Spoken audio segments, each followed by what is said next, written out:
Back at it again, baby, and we got another one from MrBallen. Let's dive in. In 1998, a young boy saw something terrifying out of a window in his house in the middle of the night, but after telling his mom about it, she looked around, didn't see anything, and so told him, you know what, you probably just imagined it. However, years later, that boy and his mother would learn he had not just imagined it. It was very real. But before we get into today's stories, if you're a fan of the strange, dark, and mysterious delivered in story format, then you come to the right place because that's all we do, and we upload once or twice every week. So if that's of interest to you, please spend a nice long day at the beach, and then afterwards make a special trip to the Like Button's house so you can shake out your towels directly into one of their open windows. Also, please subscribe to our channel and turn on all notifications so you don't miss any of our weekly uploads. All right, let's get into today's stories.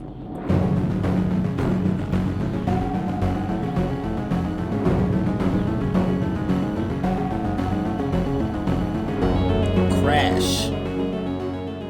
Cranbrook, which is a small snowy town in British Columbia, Canada, used to be a place no one had heard of. Then Isaiah Otieno changed that. In 2006, an 18-year-old smiling young man named Isaiah Otieno stepped off of a plane in Cranbrook and began making his way toward the baggage claim. As he walked, everyone in the airport stopped and stared up at him. Isaiah was 6'9" tall, and he was from Kenya, making him easily one of the most unique people in all of Cranbrook. Isaiah, who was the son of a Kenyan politician, had worked really hard to earn his slot at the local university, called the College of the Rockies. His plan was to use that degree to get a great job so he could help support his family back in Nairobi. Not long after the first semester of Isaiah's freshman year had started, he was not only flourishing academically, but also socially. His big smile and his charm and his incredibly good manners had earned him many friends, as well as the nickname the Gentle Giant.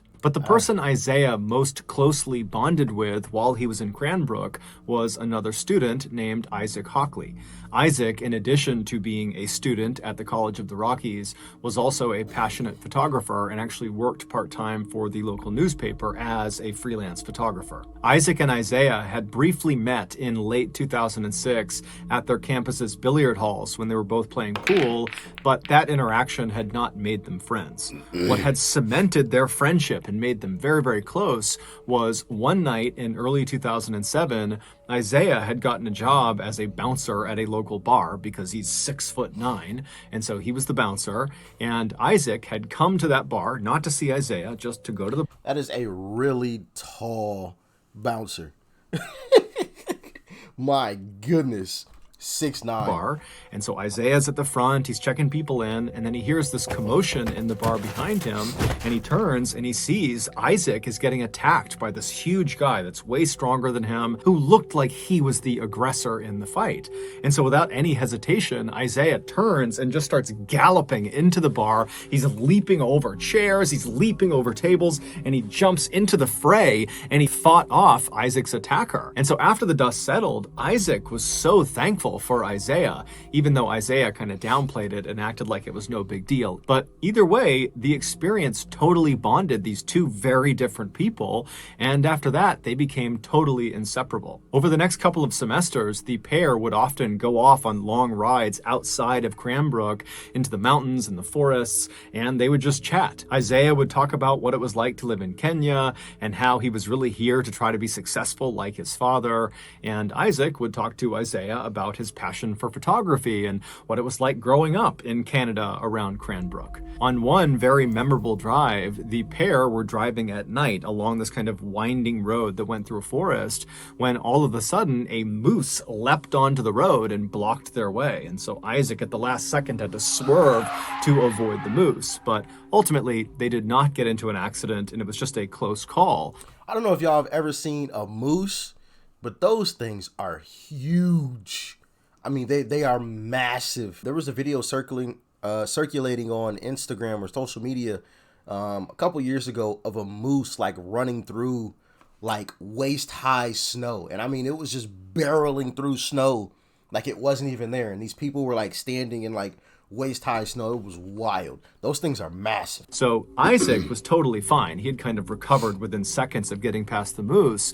But Isaiah, who was in the passenger seat, was totally shaken up by it. And when Isaac started talking to Isaiah about why he was so shaken up, because after all, they are fine, they did not get into an accident, Isaiah would admit that he wasn't shaken up because they almost got into an accident. He was shaken up because he saw a moose. He didn't know moose existed. And so seeing this enormous... Look at that thing. Look at that thing. Absolutely massive. It looks like they're sitting in a car in this photo. And look how big that thing is. Could you imagine running into that thing in the woods? You're done. You're done, son. It's over for you. Like, you better hope you know how to climb a tree or there's a tree close by, because other than that, it's a wrap for you. Because he saw a moose. He didn't know moose existed. And so seeing this enormous creature suddenly in the middle of the road right in front of them just had totally spooked him. And so after this, Isaac loved to bring this story up as a way of kind of making fun of Isaiah for his fear of moose, but it was totally in a loving way, and Isaiah would always laugh right along with him. But despite how well everything was going in both Isaiah and Isaac's lives to that point, everything would come crashing down in 2008. On May 13th, 2008, 2 years after Isaiah showed up in Canada, Isaac got a phone call from his employer, the local newspaper, who told him he needed to head into town to take some pictures of a crash that had just happened. A helicopter had been flying over Cranbrook conducting a power line survey when they had lost power and crashed. And all three people, the pilot and the two people in back who were actually doing the survey, they all died on impact. Isaac, like everybody else who heard about this, was totally shocked. One, because it was totally tragic and horrible, but two, because nothing ever happened in Cranbrook. So to have something so big like this happen right downtown was just unheard of. And so Isaac hopped in his car and he began making his way towards the crash site. And it didn't take long before he saw this massive ring. Oh no. No. He's gonna zoom in on his camera and he's gonna realize it's Isaiah that's laying there on the ground. I got a feeling that's gonna happen, but let's find out. Of people right at the intersection between 10th and 14th Street. They were all on the sidewalk and up on buildings, and everyone's just looking in towards this massive mound of jagged metal that was on fire, and all this black smoke was coming off of it, and there's ambulances nearby and police, and the fire department was there, and they're trying to put out the flames, but they can't do it. And so Isaac parks his car and he rushes over to this ring of people, and he works his way towards the front. He pulls out his camera and he began taking pictures, first of the wreckage and the fire, and then also of the police as they put tarps over the bodies. Little did Isaac know, these pictures he was taking were about to take on a whole new significance for him. Earlier that day, just before 1 p.m., Isaiah wrapped up his final class of the day, and after he was done, he remembered he had some letters in his backpack that he had been meaning to mail to his family back in Kenya. And so he decided on his way... Oh, no. So, what I'm gonna guess now, I'm gonna change my guess. What happened is Isaiah was on the way to drop off these letters, and the helicopter came down on top of his car while he was driving. He wasn't actually in the helicopter, but the helicopter crashed into him. Life is short, man. Make sure y'all tell those that you love them. We just got bad news from the Buckeye Nation yesterday. 24 years old. Gone. Tour to the post office, and he would mail those letters. And so he left the building where this final class was, and he stepped out into the bright sunshine of that May day. He put his headphones on, and then he began to walk. At about 1:05 p.m., he arrived at the post office, and he went inside just long enough to put his letters in the mail slot, and then he headed back outside. 1 minute later, at 1:06 p.m., as he was crossing 10th Street, the helicopter above lost power and crashed directly on top of Isaiah. Within seconds, he and the three people on board the helicopter would all be dead. It's believed because Isaiah was listening to music, the helicopter would all be dead. It's believed because Isaiah was listening to music on his headphones, he didn't even hear the helicopter as it was crashing down. He was just walking, and then he was dead. It was a total freak accident. It wasn't until later that day that Isaac would realize the pictures he had taken of this scene included pictures of his friend. Before we get into our next story, I want to tell you about today's sponsor, HelloFresh. That is wild. Just to think, like, you could just be walking down the street and then, bam, it's over. In the blink of an eye. I mean, just like that. I mean, just gone. It makes you appreciate life more, that's for sure. But let's get back to it. On a warm summer night in 1998, a 7-year-old boy named Tyler Florian fell asleep watching TV on his living room couch. Tyler lived with his parents as well as his older brother, Will, who was 10 years old, in a modest 2-story home in a rural neighborhood in West Virginia. That night, Tyler's father, who normally tucked the boys in at night, was out for work. And so after Tyler fell asleep, it was his mother who gently woke him up and encouraged him to head upstairs to his room. And so Tyler, he gets off the couch and he's groggy and he makes his way over to the stairs. He climbs up the stairs and he turns right and heads down the hallway to his room. He goes into his bedroom, he climbs into his bed, and then he falls asleep. In order to understand what happens next, you need to have a good understanding of the layout of the second floor hallway.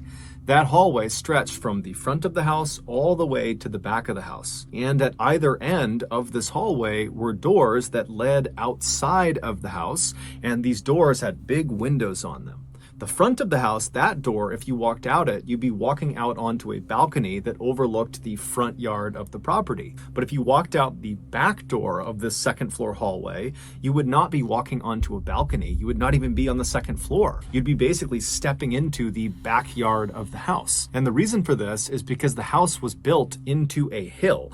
And so the back half of the house is literally underground. It's in the hill. And so there is no door on the lower half of the house because there's just earth behind the door. And so it's that second floor doorway at the end of the hall that serves as kind of like the exit to the backyard of the house. So with that in mind, Tyler, he gets upstairs, he goes to his bedroom, which is towards the front half of this hallway, and he falls asleep. And then only about an hour after falling asleep, he wakes up to the sound of someone using the bathroom. Tyler's bedroom was positioned right across the hall from the bathroom, and his door was open. And so Tyler's laying on his bed, he opens his eyes, and he's looking through his open door at the bathroom. And the bathroom, the door is shut, but he can see there's light coming out from underneath the bottom of the door, so he knows someone's in there. And so Tyler's just laying there watching whoever is in there. He's assuming it's his brother, who has a habit of going to the bathroom in the middle of the night. And so he's just kind of watching, and then at some point he hears the flick of the light as it's turned off, and he sees the light disappear from inside of the bathroom.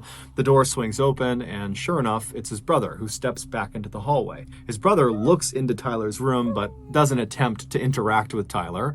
Instead, Will just turns and walks back down the hallway towards his bedroom. And so as Tyler is listening to the sound of his brother's footsteps fade down the hallway, he closes his eyes again and prepares to go back to sleep. But as he's laying there with his eyes closed, he can tell that his brother has stopped short of his bedroom and has turned around and is now walking back up the hallway towards the bathroom and towards Tyler's room. And so Tyler opens his eyes again because he knows his brother is about to be right in front of his bedroom, and he's thinking, okay, maybe he forgot something in the bathroom. And so Tyler decides to just watch to see what his brother does. And so sure enough, Will walks all the way up until he's standing right in front of Tyler's open door. But instead of going into the bathroom, Will walks into Tyler's room. And right away, Tyler sits up and says, hey, what are you doing? What's going on? And his brother, he pauses for a second and he begins to say something that sounds like he saw something out there, but he's hesitant. He doesn't really know how he wants to frame the thing he wants to say. And so Tyler's like, come on, what are you doing? It's the middle of the night. What's going on? And finally, Will just... What did he see?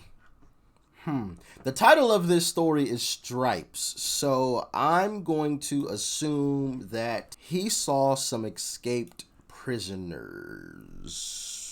Maybe? Yeah. I'm going to say he saw some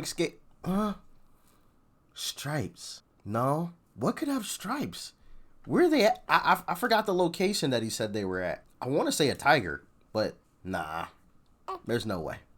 Let's find out.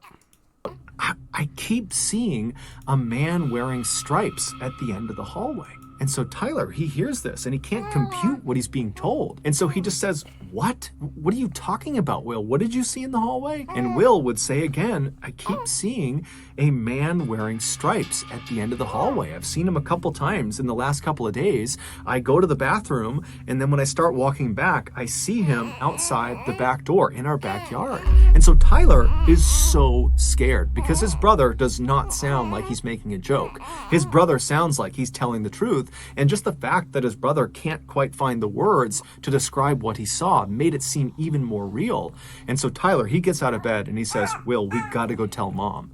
But that required going into the hallway and going down the hall towards where apparently this man in stripes was to get to their mother's bedroom. And so Will, who initially was not that scared of this man in stripes he had seen, was now starting to get pretty panicked in seeing Tyler's reaction to this. And so Will tells Tyler, stay right there, stay in the room. And so Will, he kind of peeks back into the hallway and he looks all the way down, and there is no man in stripes anymore. There's no one in the hall. And so he tells Tyler, the coast is clear. Wait. And the two of them run down the hallway all the way right in front. Wait, so he's in the hall or at the end of the hall, like outside of the door? Of that door that leads into the back of the property where the man in stripes was, and they turn left and they go into their parents' bedroom where just their mother was because their father was out of town. And so they charge in there, they wake their mom up, and they're talking over each other, trying to communicate to their mom that there was a ghost, that there was an intruder, that there was something bad happening around their house. And so finally their mom just tells them to be quiet, and she says, okay, boys, sit on the bed. I'm gonna go have a look around the house. And so the two boys do as they're told. They sit on the bed, and their mom leaves the bedroom. She goes into the hallway and she looks immediately to her left where the man in stripes supposedly was, and she doesn't see anything. She just looks out into their backyard. There's nothing there. She looks down the other direction out the front of the house, doesn't see anything. She walks all around the house. She goes outside. She looks everywhere, but she doesn't see anyone or anything. And so eventually she comes back inside the house. She goes up. That's a brave lady right there. She just was like, you know what? I'm gonna go figure this out by myself. Sheesh. Shout out to that mom right there. Up to the second floor. She goes back to her bedroom and she tells her boys, look, you probably just spooked yourselves. There is no man in stripes. You're totally safe. You're totally fine.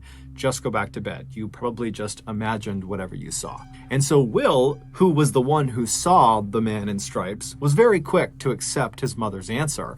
It actually seemed like it was a relief to have somebody tell him that what you had seen wasn't real. And so he very happily went back to his bed and he fell asleep. But Tyler, who had not seen the man in stripes, but had a very intense reaction to hearing his brother describe it, could not accept his mother's answer. It just totally freaked him out because his brother was always joking around about stuff, but this did not feel like a joke. This felt very, very real. But over the course of the next couple of days, weeks, months, years, Will never claimed to see the man in stripes again, and so pretty quickly, Tyler forgot about it. Fast forward 11 years to 2009, so Tyler is now 18 years old, and he and his mom were out in the car running some errands. And as they're driving around, they were just chatting about all sorts of different things, and at some point, they began talking about one of their beloved family pets, a dog named Max that they had when Tyler was really young. And so as they're kind of swapping stories about all the goofy things that this dog did, Tyler's mom suddenly says, hey, Tyler, do you remember the time that I opened the front door to let the cops into the house and Max came bounding into the house and he went right into the kitchen and he ripped open all the food? And Tyler's looking at his mom like, wait, when did the cops come to our house? When did you open the door to let the cops come into our house? And as soon as Tyler said this to his mom looked at him as if she had just given away something she hadn't meant to. And then she kind of relaxed and said, you know what? I never got around to telling you. Now that I'm thinking about it, you and your brother were asleep and you didn't even know this happened. And then afterward, me and your father decided not to tell you guys because we didn't want to scare you. Back when you were about 7 years old and Will was about 10 years old, your dad was away at work and we were all asleep one night when suddenly I wake up to the sound of someone or something moving around outside of our house. And so I sit up in bed and I go into the hallway and I look left and I look out that door into our backyard and I see standing up against the glass this man with his hands pressed to the window looking into the house. And so Tyler's mom would tell him how she totally freaked out and she flipped on the lights and it scared this guy who ran off, and then she called the police and then the police showed up and that's when their dog Max came. So it actually did happen. And she lied to them in the moment, which I can't really blame her for. You don't want to freak out your kids, you know what I mean? But yeah, they really did see someone out there. Bounding inside and shredded the bag of food, and the police, they searched the property, but apparently they never found this guy. Tyler's mom would go on to tell him that the police warned her that her description of this man that was standing at their back door matched the description of a man who was wanted for murder who was on the loose in the area. Tyler was dumbfounded. He didn't remember this because obviously he had been asleep, because this is something he would have remembered. And so he had so many questions about this whole situation. But the first question he asked his mom was, well, what did he look like? And his mom said, well, he was tall, he had dark hair, he had blue jeans on, and oh, you know what? He had a striped shirt on.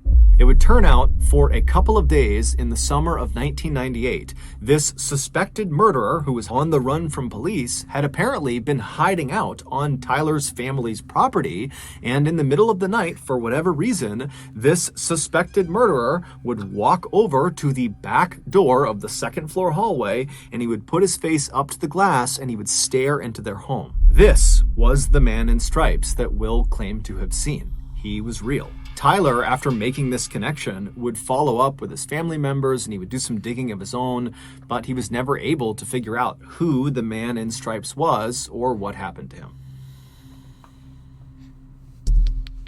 Now that is creepy. Real creepy.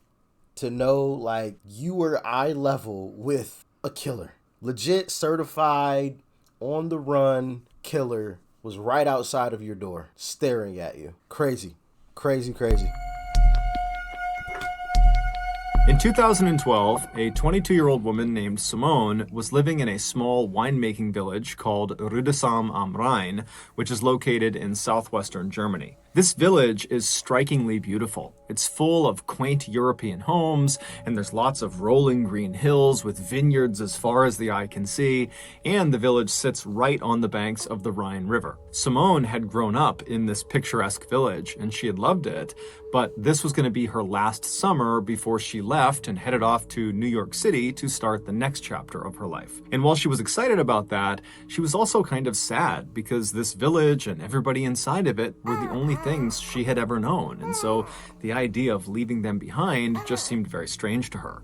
But instead of focusing on the kind of growing anxiety around her imminent departure from Germany, she focused on what she would be doing that summer while she was still in Germany. Some of Simone's fondest memories of her childhood were of her time spent at summer camp. And this summer camp was located in this forest that was not far from her village. And every summer in July, Simone, along with about 200 other kids from her village and from neighboring villages, would converge on the campgrounds in the forest for 2 weeks of playing games and going on scavenger hunts and putting on stage plays and just generally having a really good time. But when Simone became a teenager and was too old to be a camp attendee, she decided she would volunteer and be a camp counselor. And she found it was awesome. She immediately connected with the other camp counselors and she felt all grown up, having a real job, and she loved goofing around with all of the kids. And so every summer since that first time volunteering, Simone had gone back and volunteered again.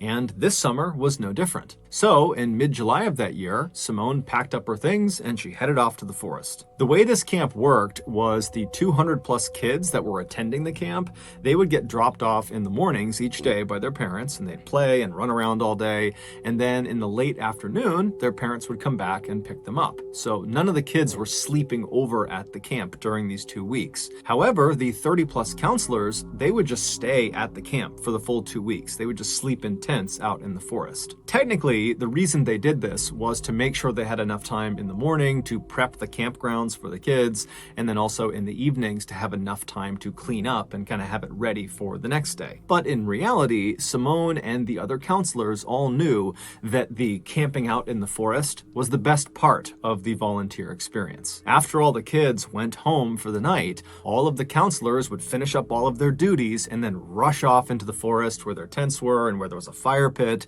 and they would have some beers and wine because the legal drinking age in Germany is actually 16. So all these counselors are having a couple of drinks, and then before long they'd be laughing and telling stories and just generally having a great time. So that July in 2012, Simone and the other counselors arrived at the campgrounds a day early, and they caught up with each other and they prepared the campground. And then the next morning, all the kids showed up and everything went off without a hitch. And then that afternoon, after all the kids had been picked up by their parents, Simone and the other counselors rushed to finish up all their duties and then headed off into the woods to enjoy their first night hanging out together. After a couple of beers had been passed around the campfire, everybody was in good spirits and laughing and telling stories. But pretty quickly, people started to fade and get tired because, it was their first day back at camp and it had been a long, tiring day. And so people very gradually began retiring to their tents to go to bed. And eventually Simone, too, had crawled into her tent and gotten onto her cot to try to sleep herself. But she found that night it was so hot she couldn't be in her tent. It was stifling inside of there. And so she decides she's just going to sleep out in the open where it's a little bit cooler. And so she picks up her fold-up cot and she brings it out into the open, and she sees there are several other counselors who have done the same thing. And so she puts her cot down next to one of her good friends who's already asleep in her cot. And then Simone climbs into her cot, she gets under her covers, and she tries to fall asleep. But for the next hour, Simone just tosses and turns, she can't get comfortable, and by that time, everybody else has completely passed out. So it's just her, she's counting down the time until she has to get up again. As I'm sitting here listening, I'm trying to figure out, so what exactly happens here? But I'm not catching anything. We'll see if something comes to me. And to start the next day, and so she's getting stressed about that. But eventually she would fall asleep. However, she would immediately be thrust into one of the most visceral and intense nightmares she had ever had in her entire life. In her dream, she opens her eyes and she looks out in front of her, and it's this desert city, and there are hundreds of people all in front of her, just standing there looking up at her. And then she notices on her left and on her right are these two men, these big, huge men that are both working on something behind her. She doesn't really know what it is, but they're obviously busy doing something. And she kind of glances up at one of them and she notices he's holding something that looks like a wreath, like a holiday wreath you would hang on your door. And so Simone looks away from the guy with the wreath and just looks back out at this huge sea of people, which is totally bizarre because no one's moving, no one's making any sound, they're just staring at her. And then she feels this shooting pain in the top of her head. The man who was standing on her right was not holding a holiday wreath. He was holding a crown of thorns, and now he, along with the guy on the other side of her, were working together to press this crown of thorns into her head. And so Simone is feeling the thorns being pressed deeper and deeper into her scalp, and she tries to fight them off, but she realizes she can't move. She can't even turn her head to look at them. She can only see them out of her periphery vision. And then she tries to scream out for help to someone in the crowd to come help her, but when she opens her mouth, no sound comes out. And so as she's sitting there, all she can do is stare straight out ahead of her as the pressure of these thorns. She opens her mouth, but the words won't come out. She's choking. How? Thorns are driven deeper and deeper into her skin. And then at some point, blood begins dripping down in front of her eyes. And around that point, the pain became so blinding, so awful, that it woke her up. And as soon as she woke up, she shot up and she reached for her head to make sure there was no crown of thorns on her. And as she's doing that, she's thinking, okay, phew, it was just a dream. That was just a horrible dream. I'm in this forest. I'm good. I'm safe. And as she's kind of patting on her head, she's realizing her head is wet. And as she's touching her head, she's realizing it hurts. There's a stinging pain in her head. And then she realizes it's not just a stinging pain, it's a throbbing, intense pain all over her head. And so as she's kind of having this realization that her dream is now kind of segued into her real life, she looks out ahead of her and she sees off in the distance in the tree line, something is running through the woods. She can't tell who or what it is, but she makes a mental note that there is someone running away from them. them. But this pain in her head has gotten so intense that she can't focus on anything else. She can only focus on the pain. And as she's thinking about how much her head hurts, she screams in pain. And the girl who was laying next to her that had been asleep, she wakes up to the sound of the scream, but it's totally pitch black. She has no idea what's going on with Simone. And so this girl, she sits up and she's trying to get Simone to tell her what's going on, but Simone has no idea. She's totally frantic. She can't really make sense of what's happening. And so this friend, she reaches down and she picks up a flashlight, she turns it on, and she aims the light at Simone, illuminating her head. And when this friend sees Simone's head, she starts to scream. Seconds later, the rest of the counselors that had been sleeping out were awake, and they were rushing Simone, who was now shaking and vomiting, over to one of the staff vans. And then 15 minutes later, they had driven her to the emergency room. It would turn out, after Simone had finally fallen asleep and she began having that really intense dream about a crown of thorns being dug into her scalp, well, in reality, something was digging into her scalp and it was kind of manifesting itself in her dream. And what was digging into her scalp was the jaws of a fox. This fox had snuck into the campsite and walked right up behind Simone and just started eating her head. And amazingly, it did not wake. What? How is that even possible? She was legitimately being eaten alive. Oh my gosh. See, and this is why I don't go out in amongst the trees. Like, I live in the woods, but not the woods, you know. Your house is made of wood, so technically we all live in the woods. So this is my woods, okay? I don't live amongst the trees. I'm not, no. I leave that to the animals. Y'all can stay out. No. Right here. This is where I'm going to stay. I'm not going out there with them. Simone up right away and started eating her head. And amazingly, it did not wake Simone up right away. And so this fox got 20 or so serious bites out of Simone's head before she shot up and scared it away. And so almost certainly what Simone saw running away from her in that quick moment was the fox. Doctors were able to save Simone and stitch her head back together, and they were even able to hide all of the scars in her hairline so you can't even see them. But despite her being physically okay today, psychologically, this was a very traumatizing event. Not only does she refuse now to go into any forest, whether it's day or night, but she also periodically still gets phantom pains in her scalp that feels like the fox is biting her head all over again.